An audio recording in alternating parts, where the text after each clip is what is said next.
राधा वल्लभ श्री हरिवंश। राधा वल्लभ श्री हरिवंश। वृंदावनेश्वरी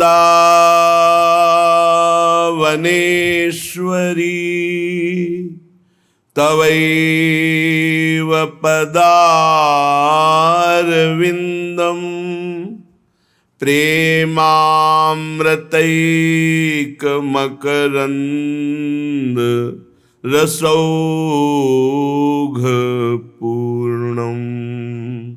हृद्यर्पितं मधुपते स्मरतापमुग्रं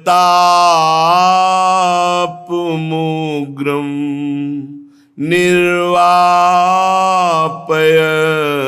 परम शीतलमाश्रयामि।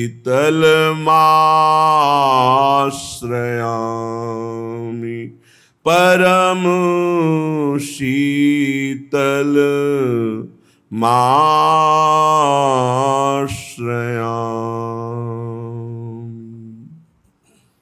जे जन चरणन के रस पागे श्यामा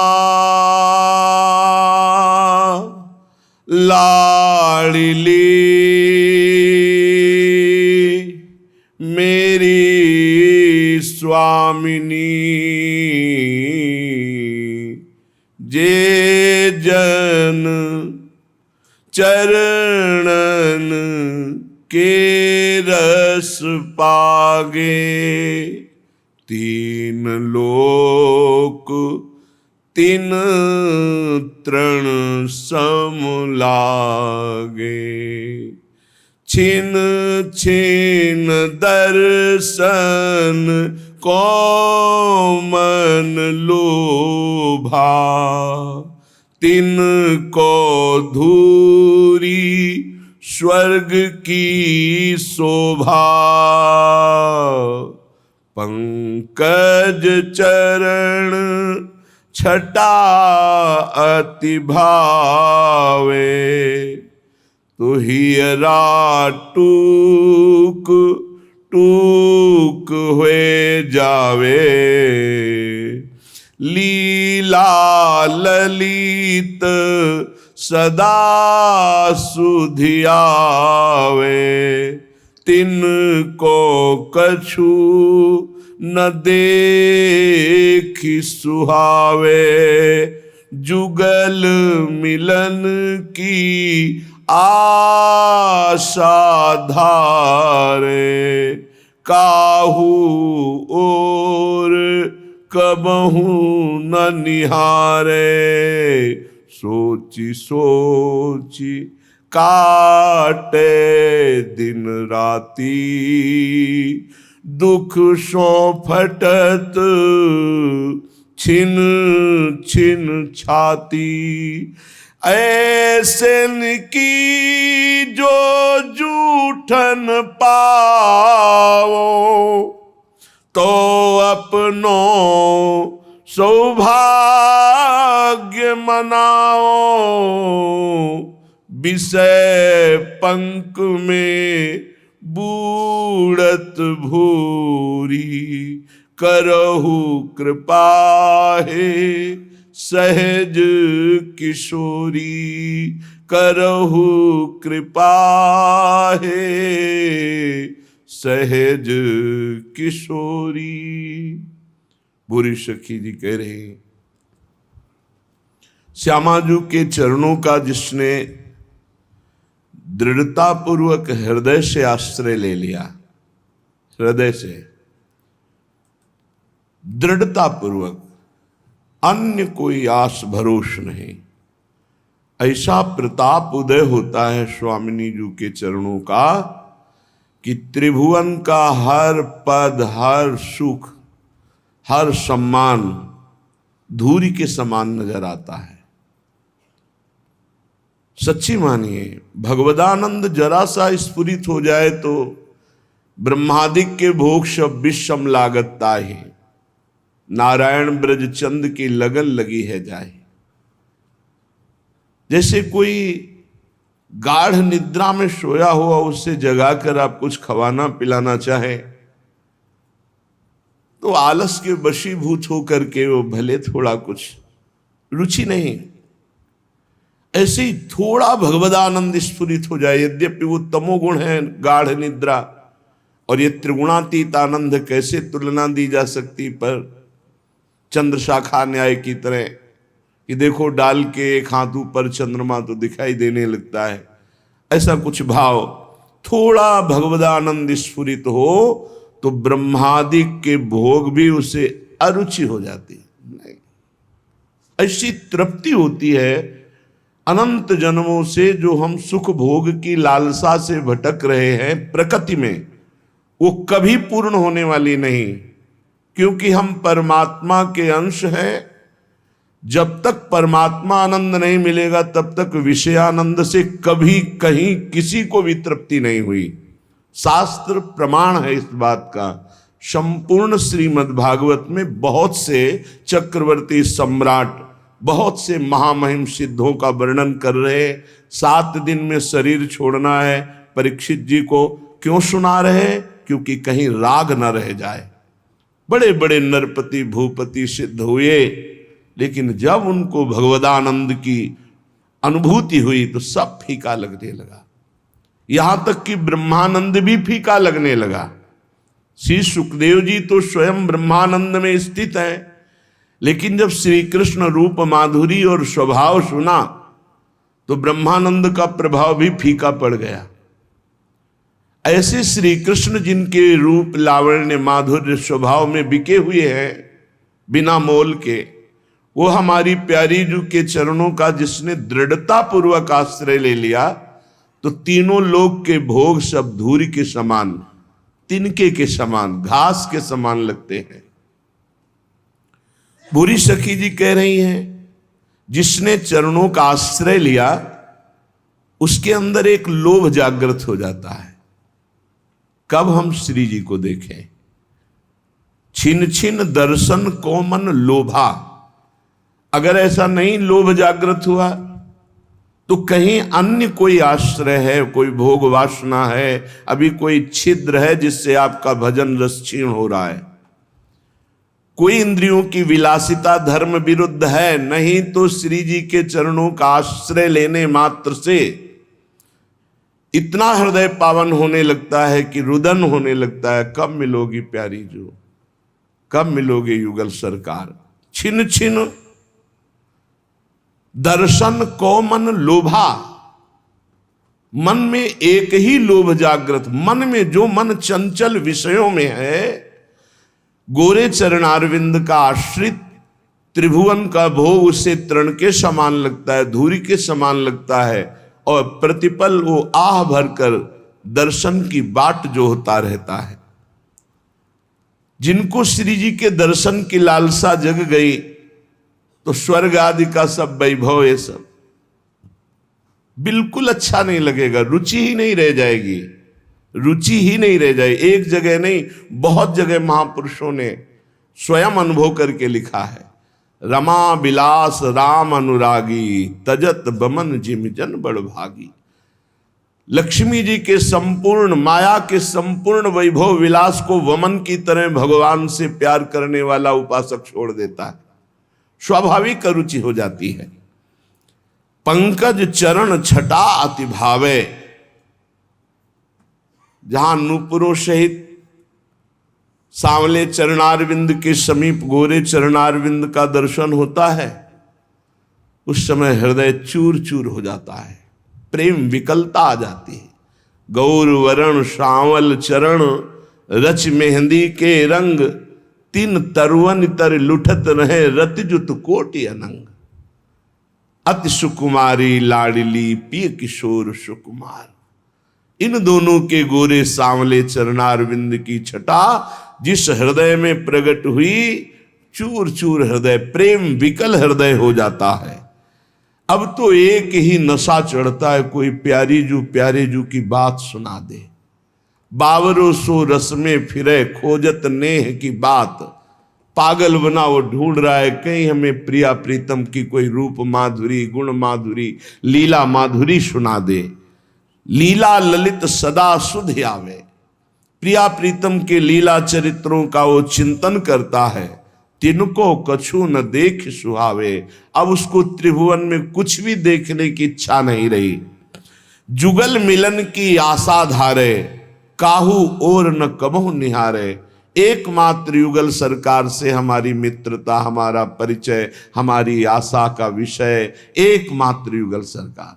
किसी और की तरफ आंख उठाकर भी नहीं देखना। हमसे चूक हो जाएगी यदि किसी और को अपना मान लिया। प्यारी जू और प्यारे जू के सिवा कोई हमारा नहीं।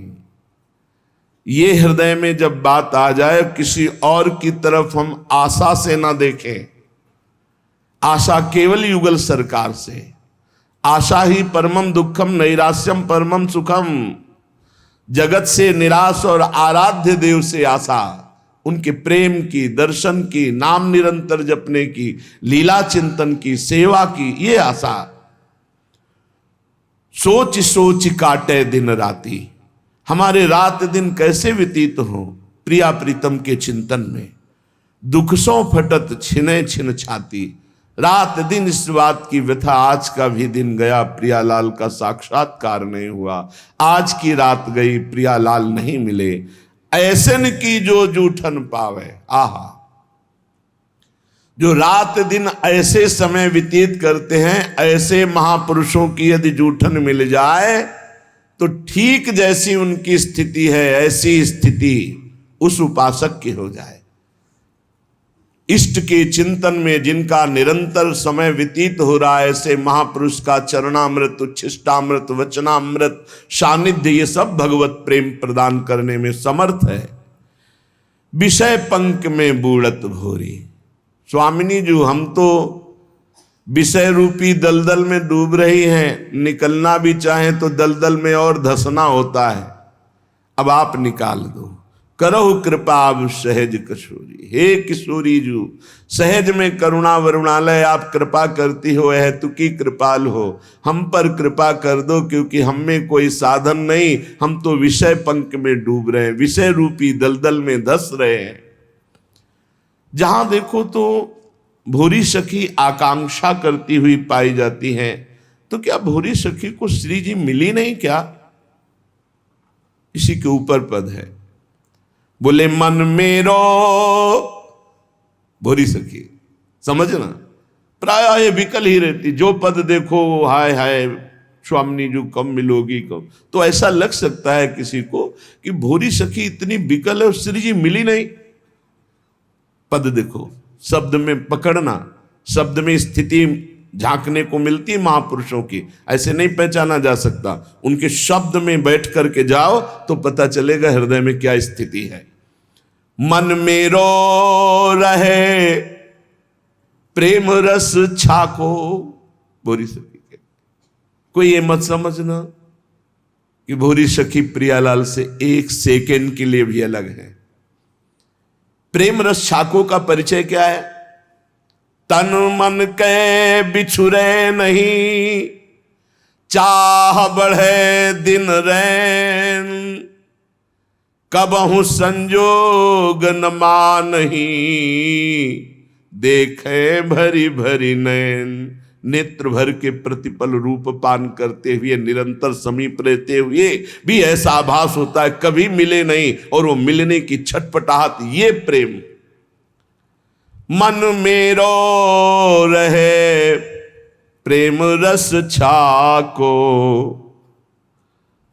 कहां है तुम्हारा मन? बोले बिरमय मंजुल कुंज निकुंजन माही।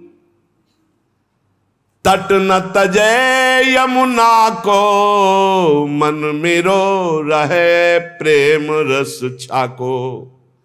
मेरा मन प्रेम रस से तृप्त है, छका हुआ है।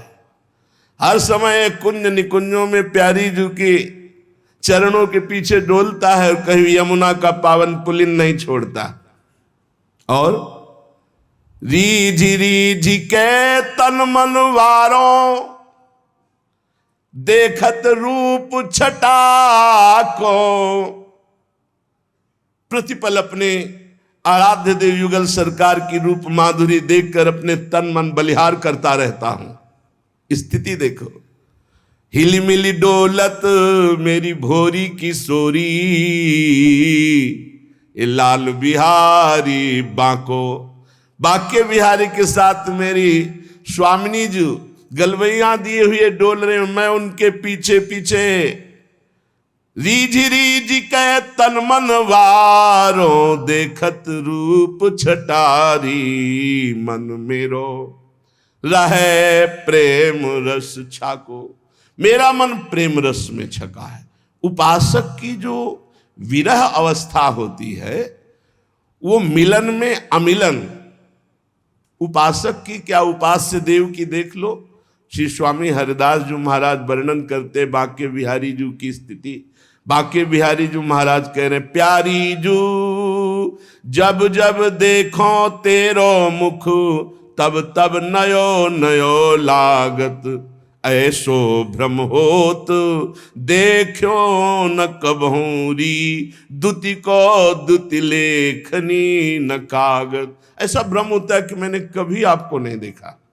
यद्यपि अनसन पर भुज दिए बिलोकत, इंदु बदन विबियोर, करत पान रस मत परस्पर लोचन त्रसित चकोर। प्रतिपल गलवैया दिए हुए एक दूसरे की चंद चकोर की भांति रूप माधुरी का पान करते रहते, फिर भी ऐसा लगता है दो आदिनांत विलास करें, तो लाल प्रिया में भई न चिन्हारी।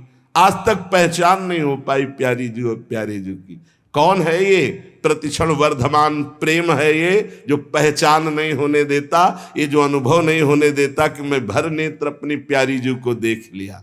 इसीलिए भोरी सखी हर समय विलपती रहती है। यद्यपि उनके सामने प्रिया प्रीतम है, उनके समीप प्रिया प्रीतम है, उनके हृदय में प्रिया प्रीतम है, उनका मन हर समय कुंज निकुंज जो यमुना के पावन पुलिन तट पर विराजमान है, वहां गलवैया दिए हुए विचरण करते हुए बांके बिहारी और लाडली के साथ ही रहता है। पर वो विकल रहता है, प्रेम विकल रहता है। प्रेम में कभी पूर्णिमा नहीं होती, प्रेम में कभी प्यास नहीं बुझती, हर समय प्यास बढ़ती रहती है। लोचन त्रसित चकोर। पर ये प्रेम की स्थिति तब आती है जब वैराग्य हो। बिना विराग के अनुराग जागृत नहीं हो सकता। ये दृढ़ गांठ बांध ले। भजन में तन्मयता है तो आप ये पकड़ पाओगे। कभी कभी भजन के आनंद में आप उमंगन में हैं और उसी समय मन निकल करके किसी विषय में फंसा देगा, क्योंकि आनंद में आप। और अगर सावधान साधक है तो बचा लेगा, नहीं तो कई दिन का अंतराय पड़ सकता है उस आनंद में स्थित होने के लिए। कि जब आनंद में एकदम ऐसा झूम रहा है, उसी समय वो किसी विषय में ऐसा जाकर फंसा देगा कि कई दिन तक वो आनंद पुनः लौट करके नहीं आया। साधक का जब भजन सही चले तो बहुत ही सतर्क, सावधान और उदासीन। अगर सतर्क, सावधान, उदासीन नहीं तो ये मत समझना वो टिकाऊ स्थिति नहीं तुम्हारी। एक रस भजन सिद्ध महापुरुष का होता है, साधक का चढ़ाव उतार वाला होता है। कबहू तो थोड़ो भजन, कबहू तो विशाल। तो जब विशाल भजन होता है तब उन्मत्तता होती। जब उन्मत्तता होती तो मन परिपक्व अवस्था को प्राप्त नहीं हुआ, वो उसी उन्मत्तता में खसकता है विषय की तरफ। अब प्रश्न हो सकता है भगवदानंद की उन्मत्तता में विषय की तरफ कैसे खसक सकता है? क्योंकि वो सिद्ध नहीं हुआ है, उसका स्वभाव बना है। मना कष्टान इंद्रियाणि प्रकृति स्थान कर सती। बहुत सावधान रहने की मन की जरूरत है। भजन में आनंद की उत्पत्ति जो पूर्णता होती है वो तब होगी जब मन पंग हो जाएगा। पर जब तक मन पंग नहीं होता तो आनंद की उफान ऐसे आवे, उस समय बहुत गंभीर, शांत, एकदम अलर्ट, कहीं आनंद की उमगन में मन हमारा विषयों में न चला जाए।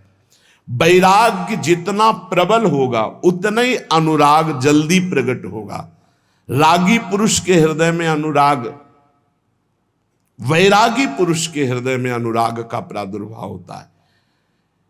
ऐसा नहीं कि रागी पुरुष के हृदय में हो नहीं सकता, अगर वो रागी का राग प्रभु की तरफ बदल जाए तो बहुत जल्दी अनुराग हो जाए। बोले वैराग्येण समुत्कटेन, उत्कृट वैराग्य, श्रीपाद प्रबोधानंद जी, वैराग्येण समुत्कटेन विषय स्पर्शम महादुर्विष। वैराग्य अगर जीवन में नहीं, प्रभु से अपनापन जब तक नहीं होगा तो भोगों से वैराग्य नहीं होगा। जब तक खूब नाम जप नहीं होगा तो भोगों से वैराग्य नहीं होगा। फिर हमारे और पशु के जीवन में अंतर क्या रह गया? जितना हम बढ़िया गद्दा में सोते हैं उतना सुअर कीचड़ में सोता है आनंद से। हमको रबड़ी रसगुल्ला और सब अच्छे पदार्थ जैसे लगते हैं ऐसे उसे विष्टा आदि लगता है। हमको अपने बच्चे जैसे प्यारे लगते हैं उसको अपने बच्चे प्यारे लगते हैं। हमको अपना शरीर जितना प्यारा लगता है उसको अपना शरीर प्यारा लगता है। जो भी निद्रा भय हार मैथुन ये सब के संसार में हमारी विशेषता तभी है जब हम प्रभु से अपनापन करके भजन परायण होकर धर्म पूर्वक जीवन व्यतीत करें। नहीं तो गोस्वामी तुलसीदास जी कह रहे हैं, तिन ते खर सूकर स्वान भले भले, जड़ता बसते न कहे कछुए, तुलसी जेहि राम सुनेह नहीं, सो सही पशु पूछ विषान द्वे, जननी कत भार मुई 10 मास, भई किन बांझ गई किन चुए, जरि जाव सुजान की नाथ जिए, जग में तुम्हारो बिन हुए। उसका जीवन किस काम का? जरि जाओ सो जीवन जान की नाथ, जिए जग में तुम्हारो बिन हुए। उसका जीवन व्यर्थ। गोस्वामी जी कह रहे हैं, अरे बड़े भाग मानुष तन पावा, सुर दुर्लभ सद ग्रंथन गावा। इस बात के लिए जो सुअर कुत्ता भोग रहे हो वही तुम भोग रहे हो। खास बात क्या है? भगवान का आश्रय और भजन। गोस्वामी जी कहते हैं, जिनको भगवान नाम जप में रुचि नहीं, भगवान की शरणागति नहीं, वो सचमुच पशु से भी गिरे हुए हैं। तिनते खर सूकर स्वान भले, श्रेष्ठ अच्छे, उस मनुष्य से जो मनुष्य देह को कहा गया है देव दुर्लभ, दुर्लभो मानुषो देहो। अगर हरि शरणम नहीं, भजन नहीं, तो उनसे खर माने गदहा, सूकर सुअर और श्वान कुत्ता, कुत्ता सुअर गदहा अच्छे। गधा बोझा, कुत्ता चंचल चित्त होकर द्वार द्वार भटकना, सुअर शुभ अशुभ का कोई ज्ञान नहीं, बस भक्षा भक्ष खा के जीवन व्यतीत कर। ऐसे बुद्धि भ्रष्ट हो जाती। केवल धन, केवल मान प्रतिष्ठा, लोग चाहे जैसा जीवन व्यतीत करना पड़े। सोचो, तलवार की नोक पर जो मान समय खवाया जाता था तो गर्दन कटवा देते थे सनातन धर्मावलंबी। कभी जवान पर नहीं रखा, पैसा रख के खा रहे। कैसी बुद्धि भ्रष्ट हो गई है, पूछ नहीं सकते हैं, हिम्मत नहीं रह गई है, भ्रष्ट हो गए हैं। उनको लगता है मैं बलवान हो जाऊंगा, मैं धनवान हो जाऊंगा, ये सब निकृष्ट पदार्थ भक्षण करके। तिनते खर सूकर स्वान भले, गदहा सुअर कुत्ता अच्छे, क्योंकि वो अपने कर्मों को भोग कर ऊपर उठ रहे हैं। और ये बिना पूंछ और बिना सींग का पशु ऐसे पशुवत राक्षसी आचरण करके निम्न योनियों की तरफ जा रहा है। मां ने 10 महीने 9 महीने गर्भ में क्यों रखा ऐसे को? बांझ क्यों ना हो गई? गर्भ श्राव क्यों नहीं हो गया? गर्भ गिर क्यों नहीं गया ऐसे का जो भगवान का नहीं हुआ, राष्ट्र का नहीं हुआ, धर्म का नहीं हुआ, भजन का नहीं हुआ? ऐसा मानव जीवन व्यर्थ है। जरि जाओ सु जीवन जान की नाथ, जिए जग में तुम्हारो बिन होए। हे प्रभु, संसार में जो जीव तुम्हारा नहीं हुआ उसका जीवन व्यर्थ है, व्यर्थ है। वो काम क्रोध लोभ मोह मद इनसे मत्सर, इनसे जलता रहेगा, जल जाएगा। चाहे जितना वैभव हो, गजबाजी घटा भले भूरी भटा, बनिता सुत भौह तक सब वै, धरनी धनु धाम शरीर भलो, सुरलोकहु चाहे इह सुख स्वय। सब फोकट साटक है तुलसी, अपनो न कछु सपनो दिन द्वय। जरि जाऊ सुजीवन जानकी नाथ, जिये जग में तुम्हारो बिन होए।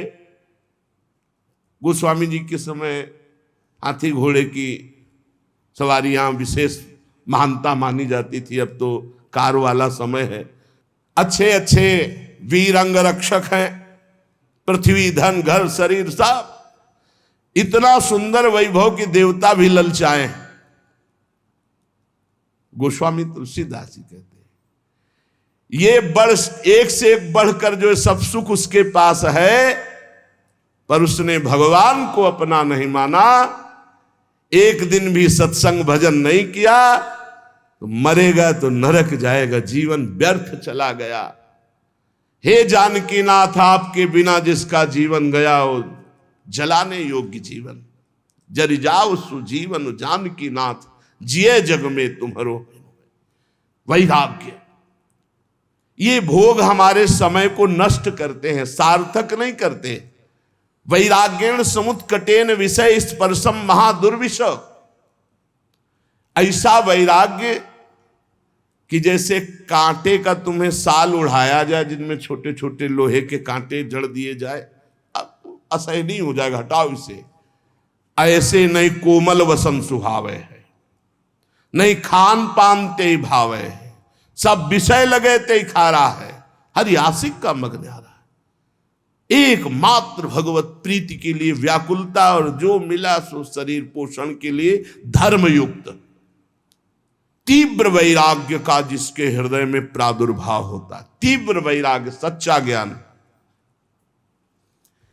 अगर सत्संग नहीं सुना जाए तो चाहे जहां रह जाए बुद्धि भ्रष्ट हो जाती है। कल की चर्चा थी, गोस्वामी जी ने जोग विराग तीर्थ यज्ञ सबका कि इनसे भगवत प्राप्ति देख लो। आप प्रभु के दास होकर के संसारिक भोगों का महत्व जागृत हो गया। क्या हुआ? अरे ये भोग तो, रुपया पैसा तो उनके पीछे मारे घूम रहे जो घोर विषयी, जानते नहीं रामकृष्ण हरि कौन है, जानते ही नहीं भैया रामकृष्ण हरि कौन है। और एक कुबेर हैं जिनके यहां 9 निधियां 8 सिद्धियां संपत्ति ऐसे मारी घूमती है, जैसे किसान के यहां गेहूं मारा घूमता है, ऐसे उनके यहां हीरा जवाहरात रतन सब कुबेर। ऐसे भगवान अनंतो कुबेर के स्वामी, क्योंकि अनंत ब्रह्मांड है, ये तो एक लोक के स्वामी कुबेर हैं। ब्रह्मांड निकाया निर्मित माया, रोम रोम प्रतिवेद कहे, तो हर ब्रह्मांड के कुबेर है। गर्ग संहिता में चर्चा आती, जब ब्रह्मा जी गए और सखी से कहा कि प्रभु से कह दो ब्रह्मा जी आए, तो बोले कौन लोग के ब्रह्मा आए हो? बोले और भी है क्या? बोले लाइन लगी, आओ तुम्हें दिखावे। तो दिखाया 1000 मुख वाले ब्रह्मा, 100 मुख वाले ब्रह्मा, ब्रह्म ही ब्रह्मा। तो बोले अपना पूरा परिचय बताओ। तो बोले जो भगवान वामन रूप धारण करके ब्रह्मांड कटाह से जिनके नाखून का हमने चरणामृत उतारा गंगा जल, हम वो ब्रह्मा। बोले हाँ आ रहे हैं, पता लगा। तब सखी गई, ब्रह्मा की लाइन लगी थी, ब्रह्मा की। अनंत ब्रह्मांड तो कितने कुबेर। और जब सब कुबेरों के यहाँ की, जिनके यहाँ संपत्ति पहुंचाती है जो, वो लक्ष्मी जी की सेविका है, और लक्ष्मी जी स्वयं भगवान की चरण दासी है। ऐसे भक्त होकर, ऐसी भक्ति का अवलंबन लेकर भला कोई ऐसा। इसीलिए जब तक भगवान का आश्रय भजन नहीं, बिल्कुल कोई भी हो, वो जीवन व्यर्थ है, कहीं भी हो। सच्ची मानिएगा, हृदय से कह रहा हूं, अगर नाम जप नहीं करोगे, भगवान का आश्रय नहीं लोगे, तो ऐसी हवा है माया की तुम्हें कोई नहीं बचा सकता। वो आपसे ऐसे आचरण, ऐसी क्रियाएं करा देगी जिस, अगर भगवान के आश्रित हो, चूक हो भी जाती है, निंदा हो भी जाती है, अपमान हो भी जाता है, तो एक शब्द याद रखो, नामे भक्ता प्रणश्यति। भगवान कह रहे मेरे भक्त का नाश नहीं हो सकता। रात न प्रभु चित चूक किए की, करत सुरत सै बार हिए की। चूक हो गई, भगवान संभाल देंगे, उनकी प्रबल प्रचंड माया है। वैराग्येण समुत्कटेन विषय स्पर्शम महादुर्विष। ऐसा असहनीय होना चाहिए वैरागी के लिए विषय, कि जैसे बढ़िया खीर बना के, बढ़िया मिठाई बना के रखे, कान में कोई आग कह दे इसमें विष मिला है तो आप खा नहीं सकते। ऐसा दुर्विषय आपके लिए नाना प्रकार की भोग सामग्री होनी चाहिए भगवत प्राप्ति के लिए। ज्वालावत कलयन मनागपि नतई संगेन रंगम दधत। ये जितने मनोरंजन है सब आग के समान जलाने वाले लगने चाहिए। ये सब हमारी चित्त वृत्ति का अपहरण करके प्रभु से विमुख करने वाले नहीं। पाणो निश्च कपोल मश्रु सलिलई संचालयन राधिका कृष्णा पार कृपावधारण धरोध्यासी वृंदावनम। ऐसे बैठकर प्रभु का चिंतन करते हुए अशुभ प्रवाह कर रहा है, घोर वैराग्य से युक्त है, किसी विषय को विष के समान समझता है, कोई भी सुख मनोरंजन उसके लिए आग के समान जलाने वाला है। एकांत में बैठा हुआ हथेली पे कपोल रखी अशुभ प्रवाह करता हुआ हा राधा हा कृष्ण बार बार पुकार रहा है, और ऐसे भगवान के ध्यान में मगन जो है उसका जीवन धन्य है। चाहे वो वृंदावन में हो, चाहे वो किसी भी देश का वासी हो, कहीं भी रह रहा हो, जो भगवान के चिंतन में शुभ प्रवाह करके निर्विषय चित्त से भगवान के ध्यान में तन्मय है, धन्याति धन्य उसका जीवन है। नैवालोकित लोकवेद, ना हमें लोक में देखना है किसी की तरफ अवलोकन। ये कैसा है? आप सच्ची मानिए, जो भक्त होता है वो क्रियाएं नहीं देखता है, भक्त कारण तत्व को देखता है। इसका कारण क्या? ये जो क्रिया हुई इसका कारण क्या है? बड़े बड़े महापुरुषों ने ये देख के निर्णय किया है कि संसार में कोई भी प्राणी ऐसा नहीं है जो केवल दोष युक्त ही हो, उसमें गुण भी है, और कोई भी गुणी ऐसा नहीं भगवान और भगवान के प्रेमी भक्त के सिवा छोड़कर जिसमें दोष ना हो। पक्का जड़ चेतन गुण दोष में विश्व कीन करतार नैवालोकयन।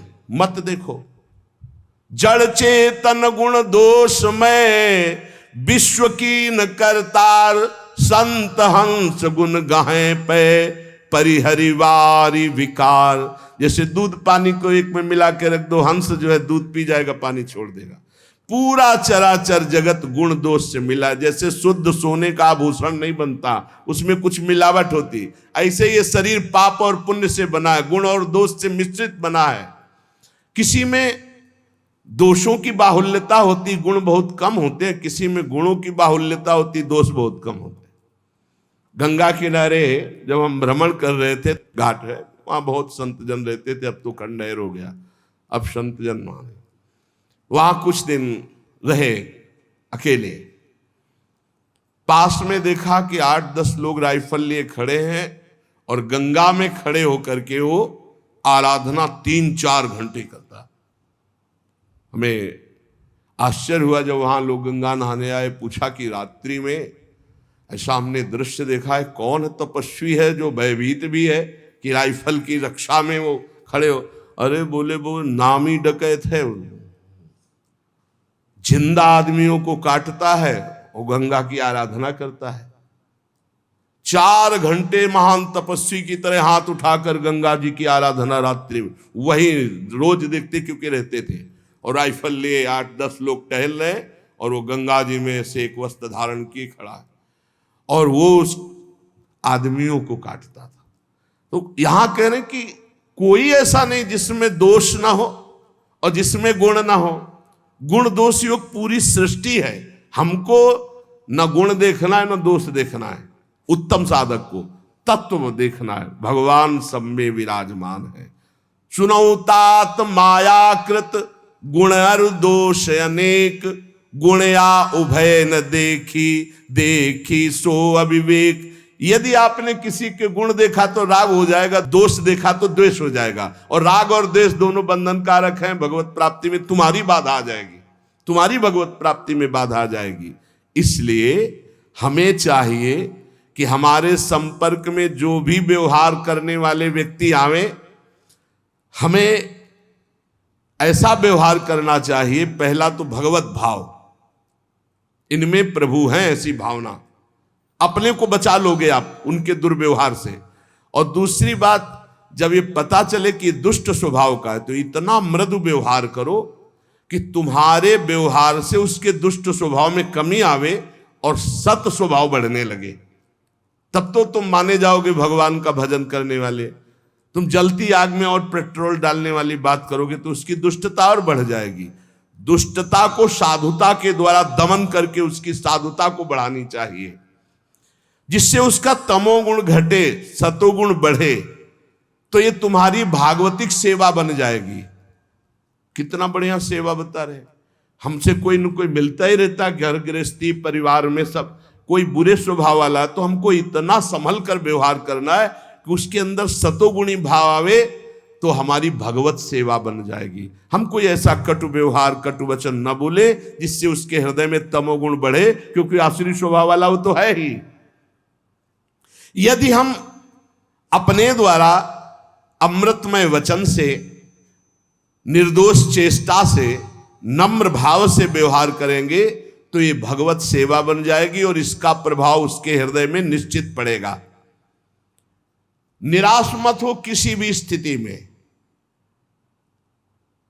अगर परमार्थ में निराशा, भोगों में तो निराशा कर लो, जगत में निराशा कर लो, लेकिन परमार्थ में निराशा नहीं होनी चाहिए। पता नहीं मैं प्रयास कर रहा हूं इसका सुधार हो कि ना, पता नहीं मैं अपना प्रयास कर रहा हूं मेरा सुधार हो कि ना, पता नहीं जो भजन कर रहा हूं इससे सुख मिले कि नहीं, पता नहीं भगवान मुझे जान रहे कि नहीं कि मैं उनका भक्त हूं।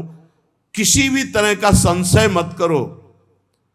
परमार्थ में निराशा ठीक नहीं है और स्वार्थ में निराशा बहुत ठीक है।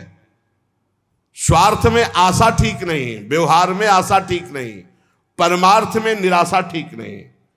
स्वार्थ में नैराश्यम परमम सुखम, आशा ही परमम दुखम, नैराश्यम परमम सुखम।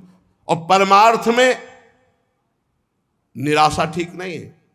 नहीं भगवान मिलेंगे, नहीं मैं सब दोषों पर विजय प्राप्त करूंगा, नहीं मैं प्रयासरत हूं इसका परिवर्तन निश्चित होगा, नहीं जो अभी परिस्थिति चल रही इस परिस्थिति का परिवर्तन करके रहूंगा, ये आशा इधर ठीक है और भोगों की तरफ निराशा ठीक है।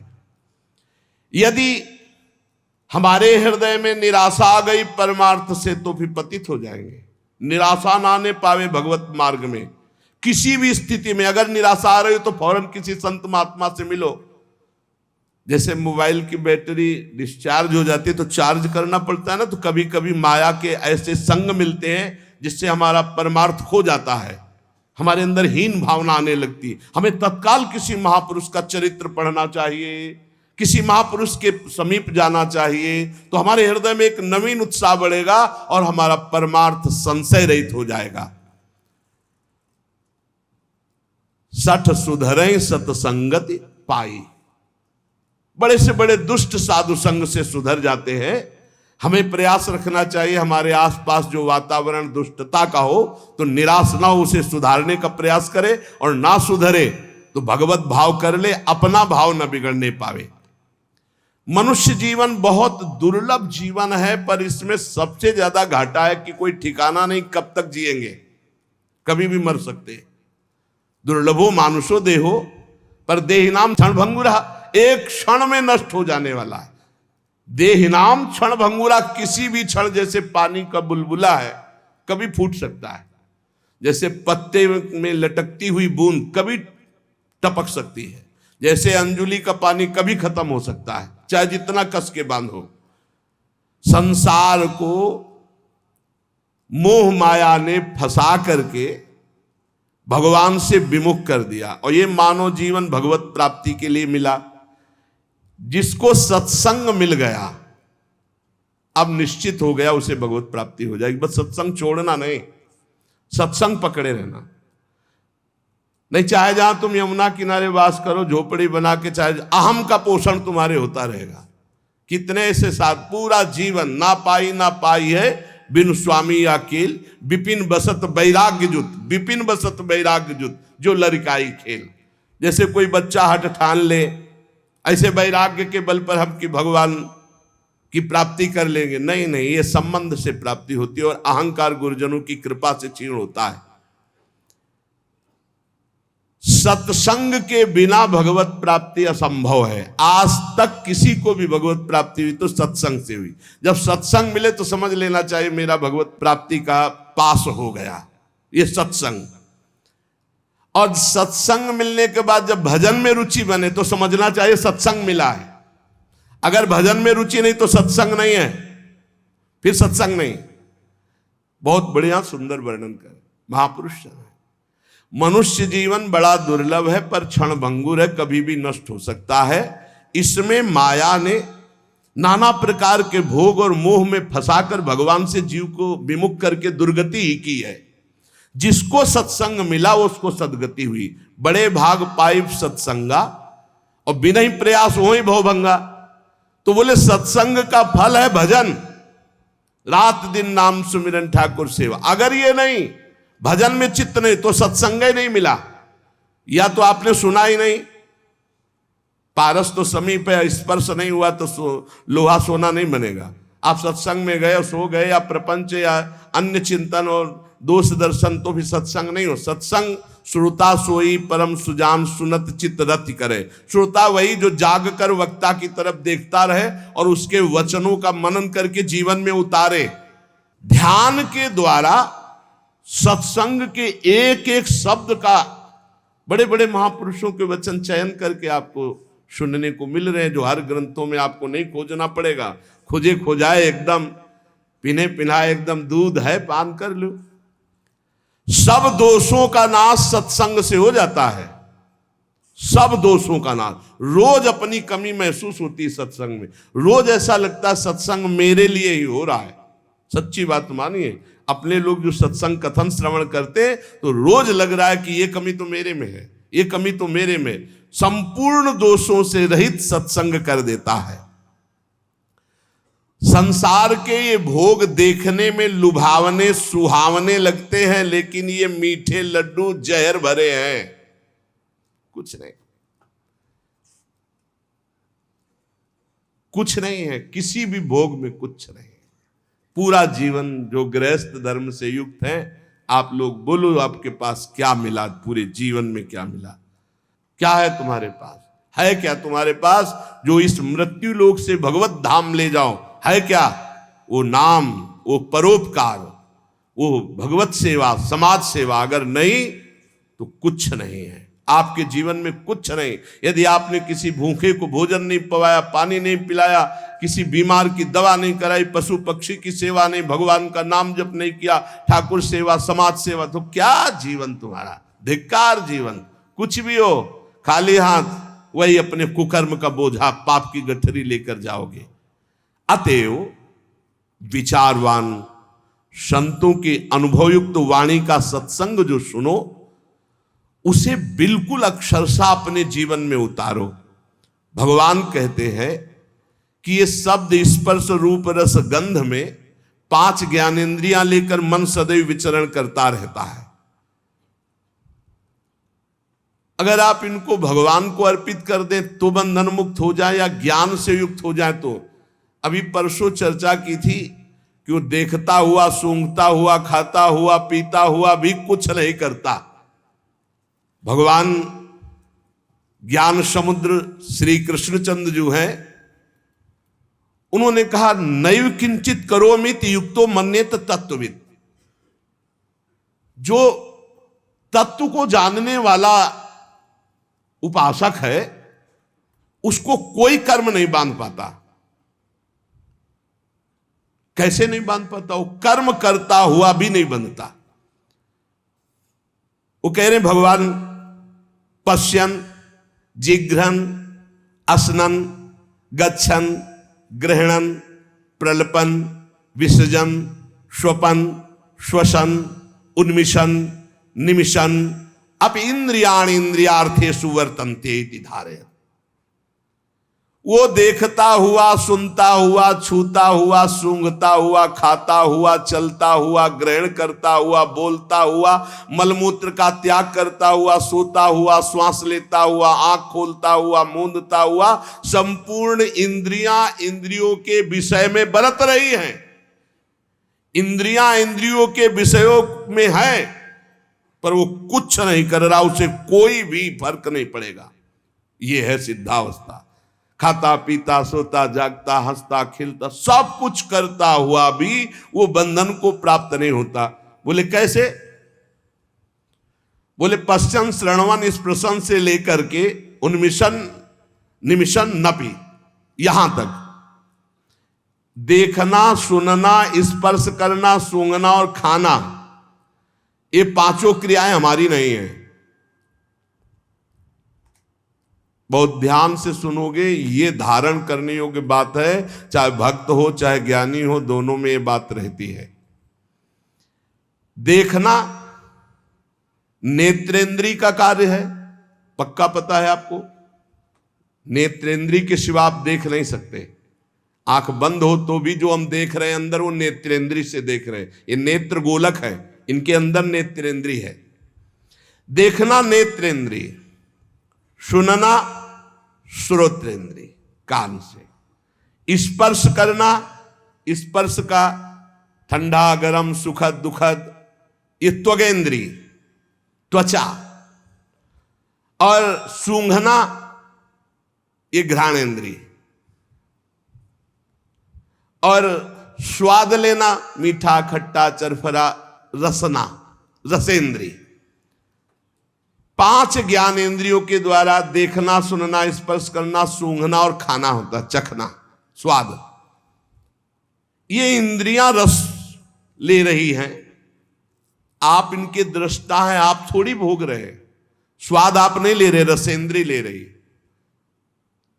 पर जब आप स्वाद ले रहे होते हैं रसेंद्री में तन्मय होकर, तब आपको ये ज्ञान नहीं होता, और ज्ञानी को ज्ञान रहता है वर्तमान में। जब इंद्री कह रही है बहुत मीठा है, तो उसका दृष्टा मात्र है कि रसेंद्री को अनुभव हो रहा है, मेरा विषय नहीं। नेत्रेंद्री कह रही बहुत घृणित है ये रूप, या बहुत सुंदर है रूप, उस समय उस ज्ञानी देख रहा है कि बाह्य रूप को देख रही नेत्रेंद्री, मैं नहीं, ये नेत्रेंद्री का विषय है। उपासक में तो इतना ज्ञान तो होना ही चाहिए कि जो इंद्रियां इंद्रियों में बर्ताव कर रही हूं, मैं नहीं कर रहा हूं। पर लाखों उपासक में कोई दो चार ऐसा चिंतन करता होगा, नहीं तो उस समय तन्मय होगा, ये बहुत मीठा है, आज हमने बहुत सुंदर प्रसाद पाया, बहुत आज स्वादिष्ट, आज बहुत बढ़िया इत्र था। भेद नहीं कर रहा हो, अभेद दृष्टि से इंद्रिय शरीर इनमें तो दुर्गति, नासवान में अभेद भाव और सच्चिदानंद से भेदभाव, बड़ा सूक्ष्म विषय। तो देखना, सुनना, स्पर्श करना, सूंघना, खाना, ये पांचों क्रियाएं नेत्रेंद्री, श्रोतेंद्री, त्वचा, घ्राणेंद्री और रसेंद्री, इनसे होता है। अब चलना, ग्रहण करना, बोलना और मलमूत्र का त्याग करना, ये कर्मेंद्रियों से होता है। चलना पादेंद्री, कुछ पकड़ना, ग्रहण करना, छोड़ना, हाथों से हस्तेंद्री, बोलना, इसी जबान में दो इंद्रियां, रसेंद्री और वाकेंद्री, एक कर्मेंद्री एक ज्ञानेंद्री। वाकेंद्री से बोलना होता है, और मल त्याग गुदा द्वार से होता है, और लघु शंका त्याग जनेंद्री से होता है। ये पांच कर्मेंद्रियां हैं। कर्मेंद्री और ज्ञानेंद्रियों को हम जानने वाले, हम कर्मेंद्री और ज्ञानेंद्री नहीं है। लेकिन जब शौच लगती है तो आप तदात्म होते हैं कि मुझे मल त्याग करना है, और ज्ञानी को शौच लगती है तो वो भी शौचालय जाता है, पर उसको पता है कि मुझे नहीं, ये कर्मेंद्री का विषय है, ये वेग आया है, सुविधा है, और जो इस भाव से भी ऊपर उठ गया उसे अवधूत स्थिति कहते हैं। सोना, निद्रा, ये अंतःकरण की क्रिया है, अपनी नहीं। जैसे देखना, सुनना, स्पर्श करना, सूंघना, खाना है ज्ञानेंद्री, और चलना ग्रहण करना, बोलना, मल और मूत्र का त्याग, ये 5 क्रियाएं 5 कर्मेंद्रिय से। तो जो नींद है ये अंतःकरण का विषय है, ये अपना विषय नहीं है। श्वास लेना ये प्राणों का विषय है, अपना विषय नहीं, जो मैं का विषय नहीं। बहुत सुंदर अगर समझ में आ जाए। आंख खोलना, मूंदना ये प्राणों के अंतर्गत ही आती। प्राण शक्ति से आंख खुलती है, आंख मूंदती है। ज्ञानेन्द्रिया, कर्मेंद्रिया, अंतःकरण, प्राण, उप प्राण, ये मैं नहीं हूं। मैं भगवान का अंश, निर्मल, आप्त काम, पूर्ण काम, चेतन, सहज सच्चिदानंद हूं। इन्हीं में तन्मयता करके हमारी दुर्गति हो गई है।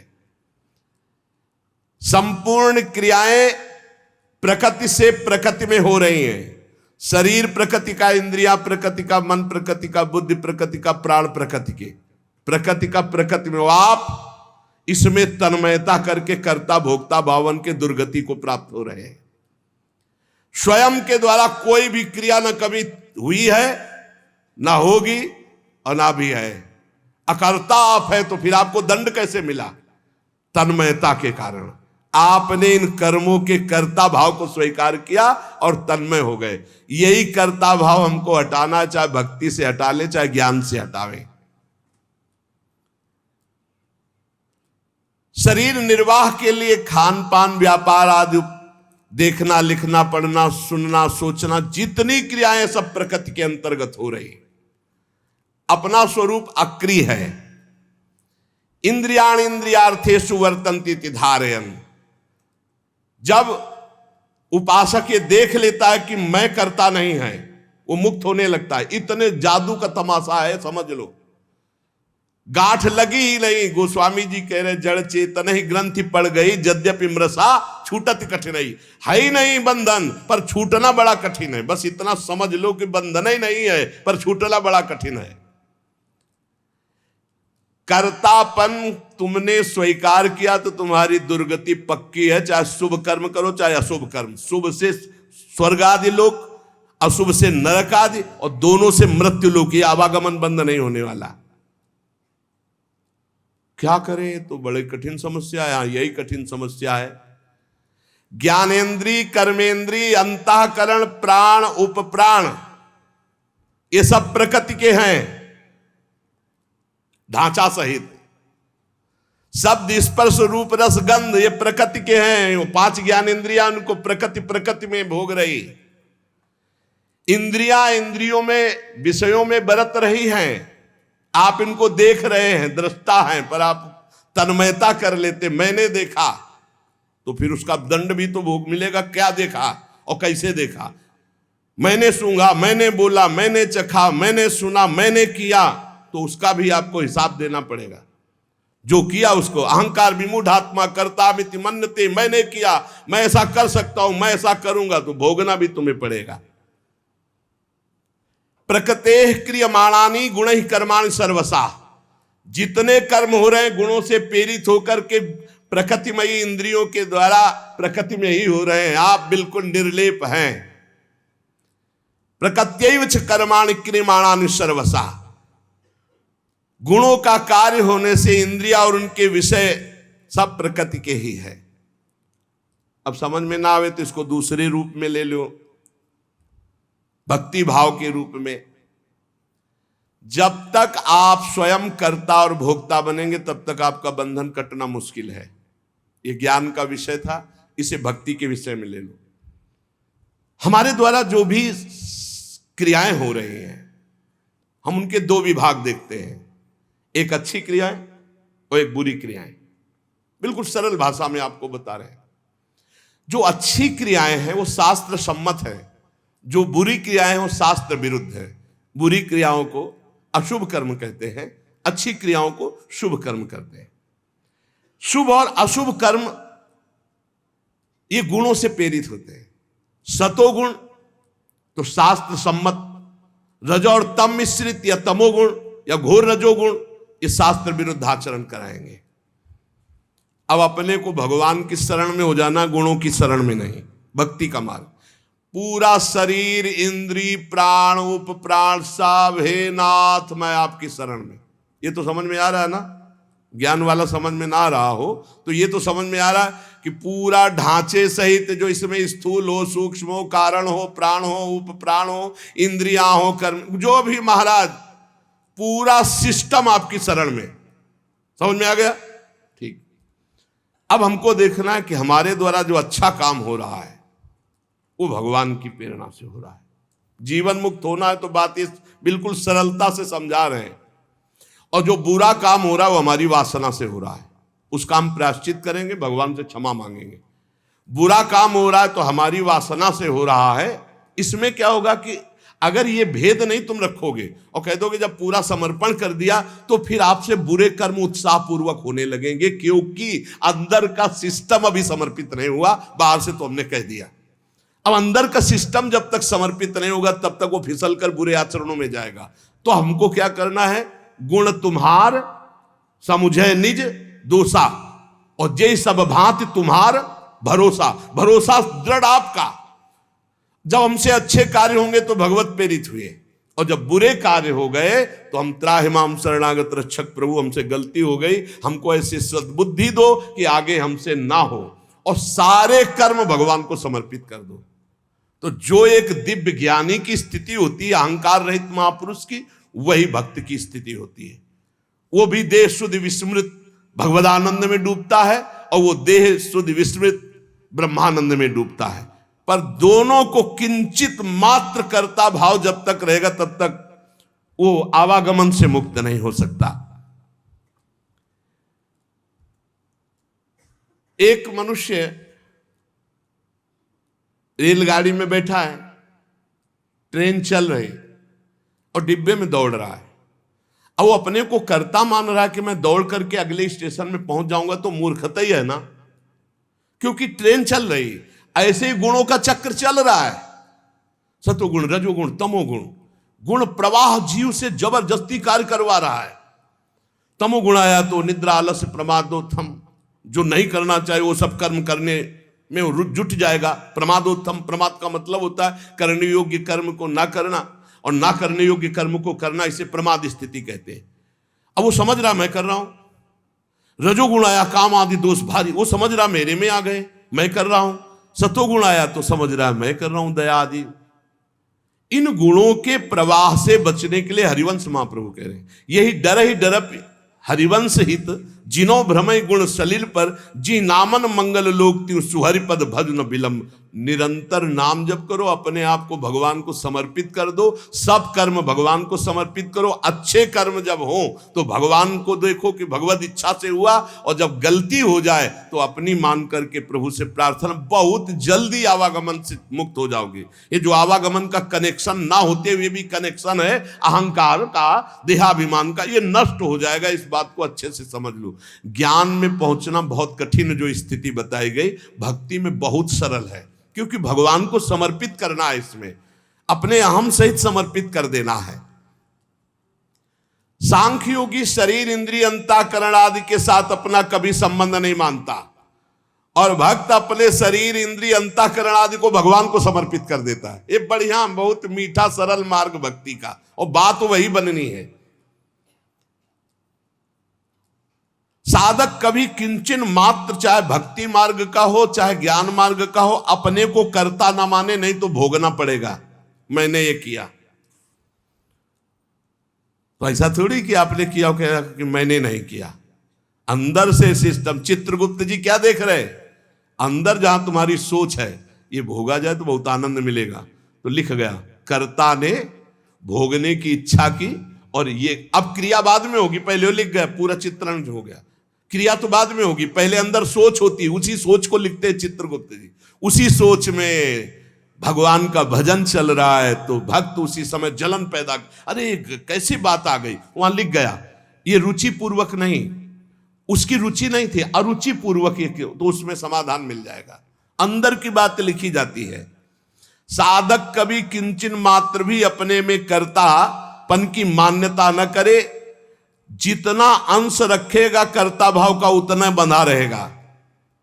अपने में कर्ता भाव ना रहे, चाहे वो ज्ञान मार्ग का साधक हो चाहे भक्ति मार्ग। भक्ति मार्ग का साधक कैसे बोलता है, श्री जी की इच्छा से आज परिक्रमा हो गई, श्री जी की इच्छा से आज ऐसा, आज श्री जी की इच्छा थी कि दर्शन करने जाए तो बिहारी जी के दर्शन कर आए। श्री जी की इच्छा, अपनी इच्छा को, अपने कर्ता भाव को प्रभु के चरणों में मिला देता है। भगवान की इच्छा, प्रभु की इच्छा, एक मार्ग तो पकड़ लो, हर कर्म समर्पित, कहीं भी कर्ता भाव नहीं, कहीं भी अभिमान की बात नहीं, मैंने देखा मैंने किया नहीं, प्रभु की इच्छा से देखा, प्रभु की इच्छा से हो गया, अपने कहीं करता नहीं, अपना तो प्रभु के चरणों में समर्पण।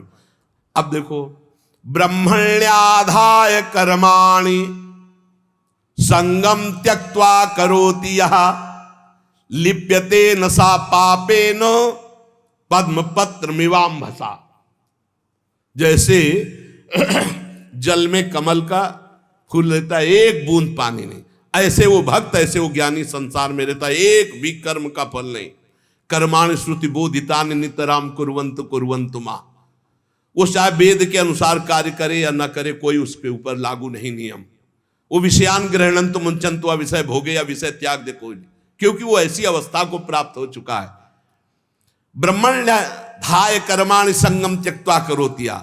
जो भक्त संपूर्ण कर्मों को, पीछे ज्ञान का तो आगे उसी को बता रहे, जो भक्त संपूर्ण कर्मों को भगवान में अर्पित कर देता है, उसकी आसक्ति नष्ट हो जाती है। वो कर्म करता हुआ भी जल से कमल के पत्ते की तरह पाप से लिप्त कभी नहीं होता। पूरे संसार का हतन हो जाए तो भी उसे पाप नहीं लगेगा, ऐसा महान ये योग है।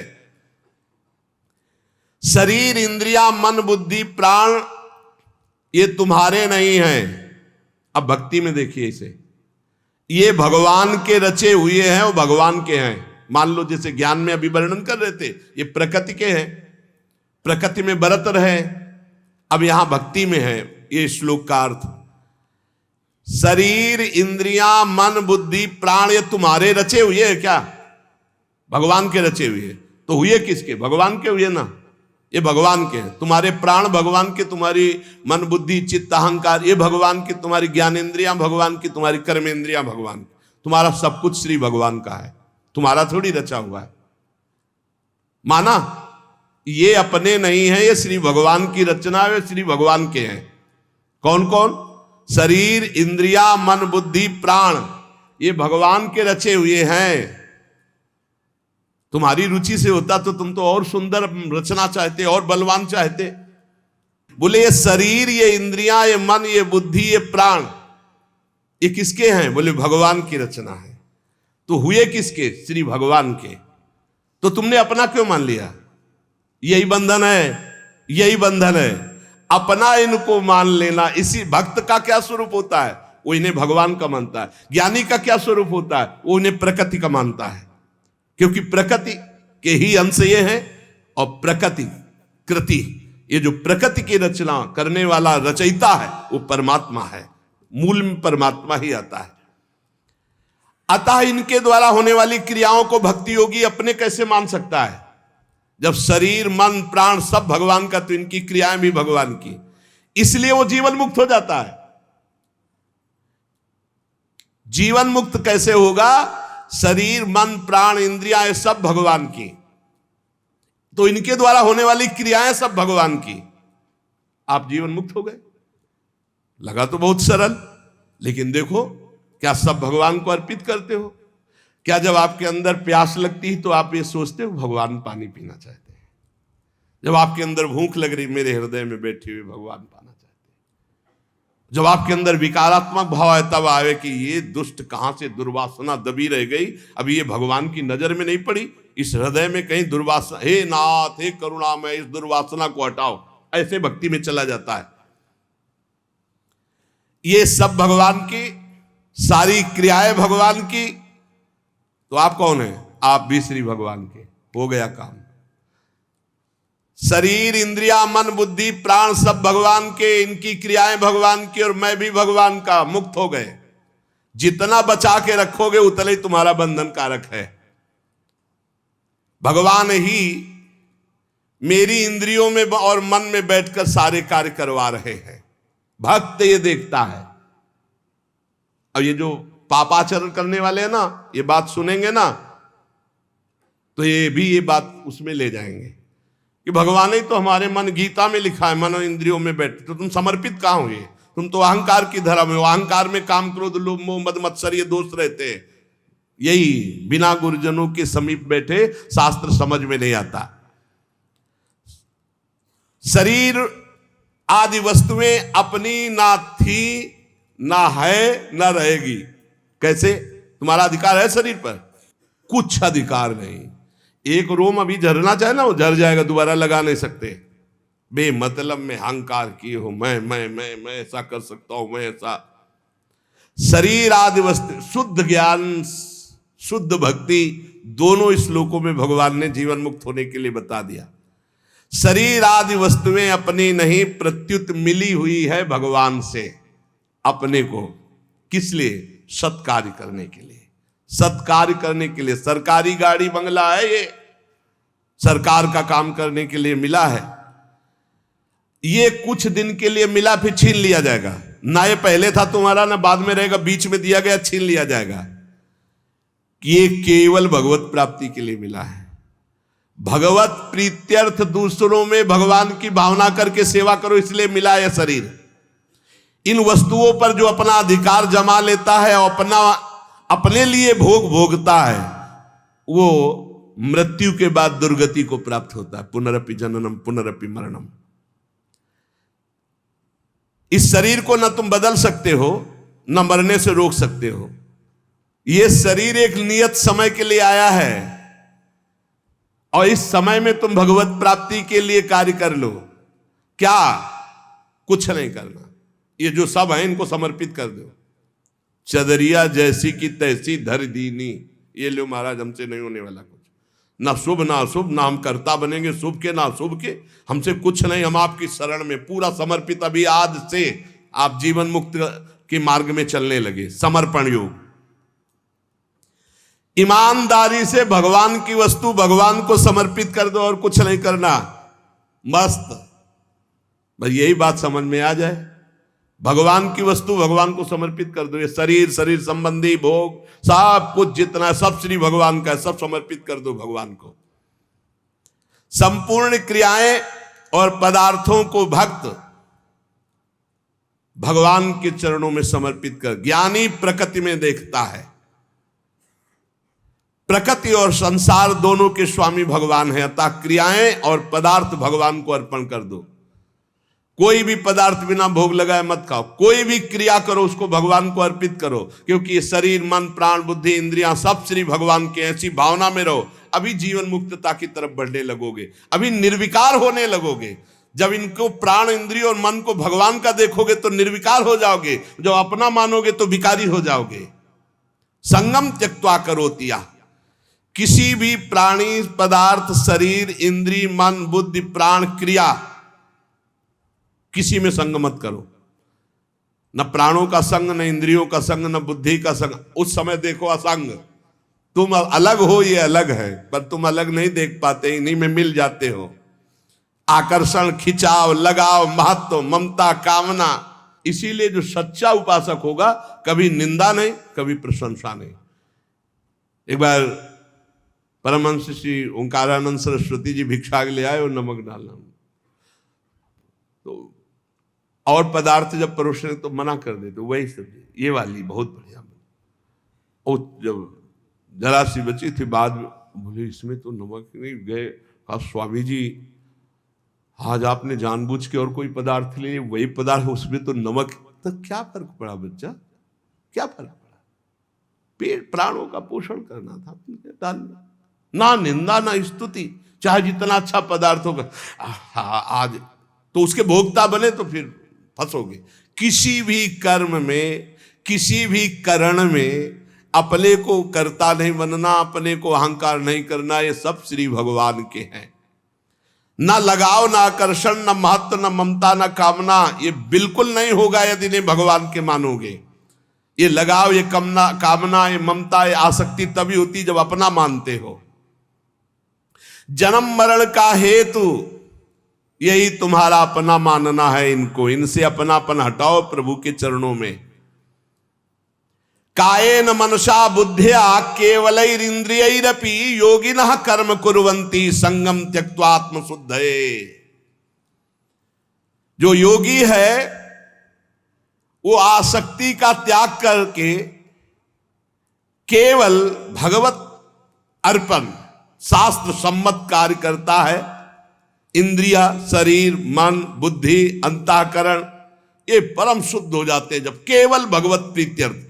पाप होते हैं स्वयं प्रीत्यर्थ, अपने प्रीत्यर्थ, और भगवत प्रीत्यर्थ होते हैं परम पवित्र, हृदय पवित्र, शरीर पवित्र, इंद्रिया पवित्र, बुद्धि पवित्र। भेद समझ लो। जब अपनी प्रसन्नता के लिए अपनी प्रीत्यर्थ भोग भोगोगे तो पाप कर्म बन जाएगा। जैसे भगवान ने कहा जो अपने लिए पकाता है वो पाप खाता है। अपने लिए जो करोगे, अपने लिए सुख लेने की भावना करोगे, उससे निश्चित पाप बन जाएगा। और जो शास्त्र सम्मत भगवत प्रीत्यर्थ करोगे तो शरीर पवित्र, मन पवित्र, बुद्धि पवित्र, चित्त पवित्र, उसी पवित्रता में अनुभव होता है चेतन अमल सहज सुख राशि अपने स्वरूप का। आसक्ति का त्याग करके केवल ममता रहित इंद्रियों सहित शरीर, मन, बुद्धि, अंतःकरण ये भगवत प्रीत्यर्थ कार्य करे तो तत्काल इनकी शुद्धि होती है और वो शुद्ध हो महापुरुष विविध प्रकार के कर्म करता हुआ भी अगला जन्म उसका नहीं होता, सब कर्म भस्म हो जाते हैं। जिनको साधारण मनुष्य कहते हैं वो शरीर, इंद्रिय, मन, बुद्धि से कोई भी कार्य करने के पहले एक संकल्प बनाते हैं, ध्यान रखना, और उसमें कर्ता बनते, मैं करूंगा। और जब कोई भक्त करता है तो भगवान की प्रेरणा देखता शास्त्र सम्मत है कि नहीं, भगवत प्रेरणा से ये कर्म हो रहा है, इस कर्म में शास्त्र आज्ञा है कि नहीं, हाँ है। तो इंद्रियां, मन जो उसमें बर्ताव कर रहे हैं वो सब भगवान के है, प्रेरणा भगवान की, और कार्य का फल भी भगवान को समर्पित, वो जीवन मुक्त हो गया। आसक्ति का त्याग करना बड़ा कठिन है। शरीर आसक्ति, इंद्रियों में आसक्ति, मन में आसक्ति, बुद्धि में आसक्ति, चित्त में आसक्ति, इस आसक्ति का ही त्याग होता है सत्संग से। संगम त्यक्त्वा, ये जो संग त्याग, आसक्ति त्याग है, ये सत्संग से होता है।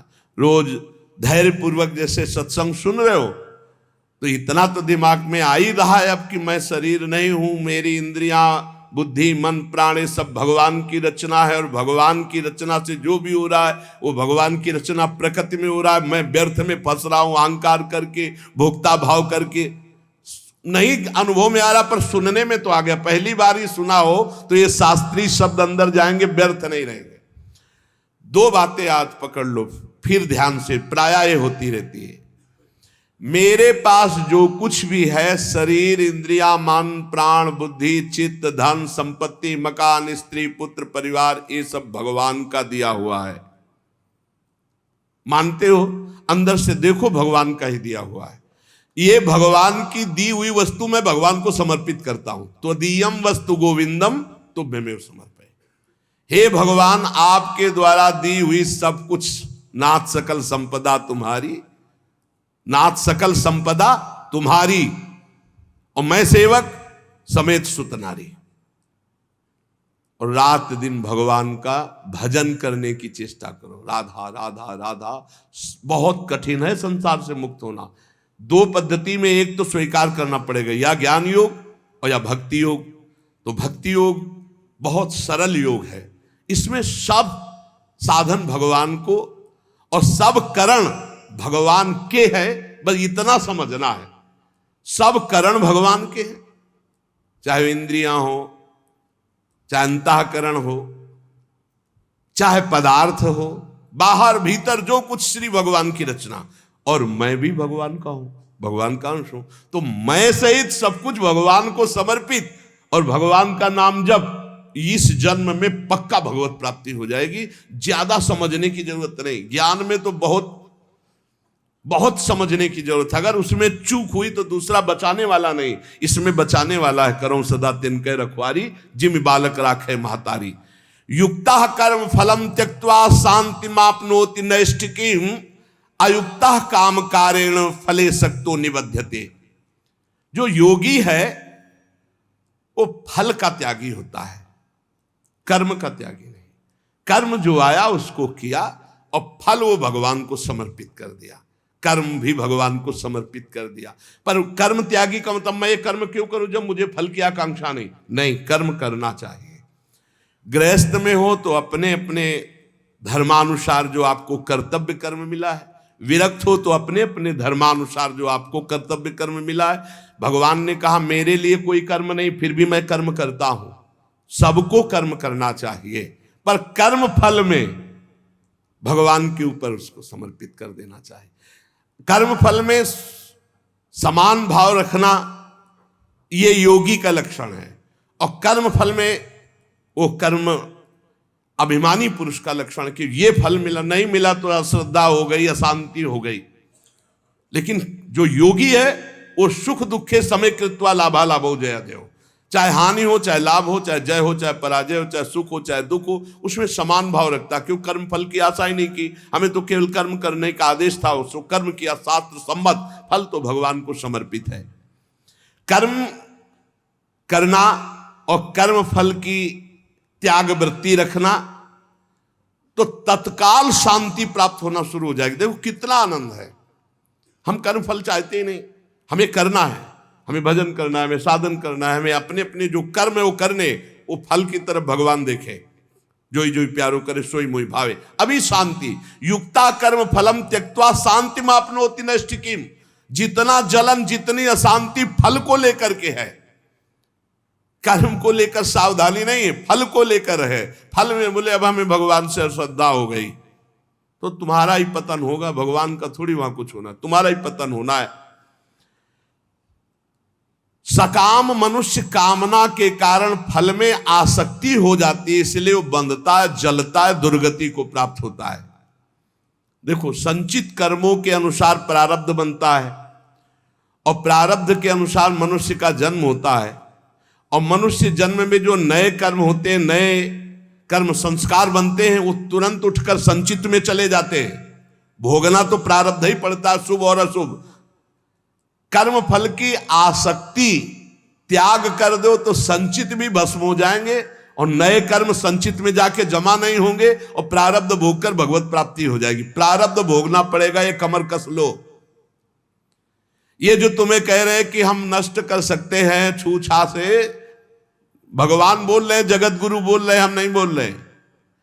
प्रारब्ध भोगना पड़ेगा, अवश्य में भोक्तव्यम कृतम कर्म शुभाशुभम। भूल भुलैया में मत फंसो, तुक्का जम जाता है कभी कभी। तुम्हारा प्रारब्ध अच्छा आ गया और तुम हमारे पास आए, तुम्हारा काम बन गया, बोले बाबा से काम बन गया। बाबा से काम नहीं बना, तुम्हारा प्रारब्ध काम बना दिया, तुम्हारा पुण्य काम कर गया।